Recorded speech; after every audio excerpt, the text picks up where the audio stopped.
Bagyong Mars, nanalasa na sa Northern Luzon, signal number 4, itinaas na.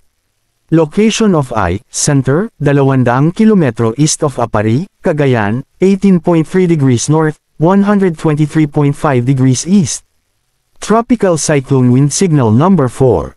Northern portion of mainland Cagayan, Gonzaga, Santa Ana, Santa Teresita, Lalo, Bugway, Apari, Camalaniugan, Gataran, Ballesteros, Alacapan, Abulog, Pamplona, Sanchez Mira.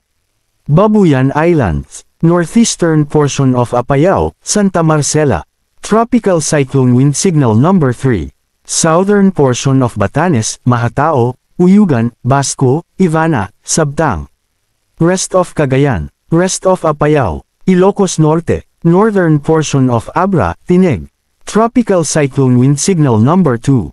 Rest of Batanes, northern and central portions of Isabela, San Pablo, Santa Maria, Divilacan, Tumawini, Maconacon, Cabagan, Santo Tomas, Quezon, Palanan, Ilagan City, Malig, Delfin Albano, Quirino, San Mariano, Gamo, Rojas, Nagilian, Burgos, Reina Mercedes, Benito Soliven, Luna, Aurora, San Manuel, San Mateo, Alicia, Angadanan, City of Kawayan, Kabatuan.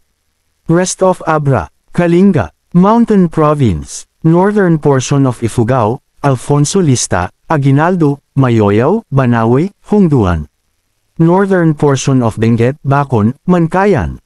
Ilocos Sur, northern portion of La Union, Sudipen, Bangar, Balawan, Luna, Santul. Tropical cyclone wind signal number 1. Rest of La Union, Pangasinan, rest of Ifugao, rest of Benguet, rest of Isabela, Quirino, Nueva Vizcaya, northern and central portion of Aurora, Dilasag, Kasiguran, Dinalungan, Dipakulaw, Maria Aurora, Baler. Northern portion of Nueva Ecija, Caranglan. Northern portion of Zambales, Santa Cruz, Candelaria. Dahil din sa northeasterly surface wind flow, inaasahan ang malakas pagbagso ng hangin sa mga nabanggit na lugar. Ngayong araw, November 7, Zambales, Bataan, Polillo Islands. Bukas, November 8, Batanes, Cagayan including Babuyan Islands, Isabela, Ilocos Region. Sabado, November 9, Batanes, Babuyan Islands. Bagyong Mars ay inaasahang gagalaw sa direksyon na west-northwestward ngayong gabi hanggang bukas ng umaga sa katubigan silangan ng Cagayan bago bibilas ang pagkilos nito sa direksyon na westward bukas ng hapon hanggang Sabado, November 9, sa Babuyan Channel at Hilagang West Philippine Sea.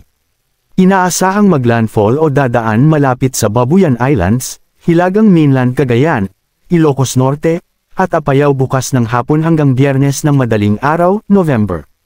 Inaasahang lalabas ang Bagyong Mars sa Philippine Area of Responsibility, PAR, ngayong Biyernes ng gabi.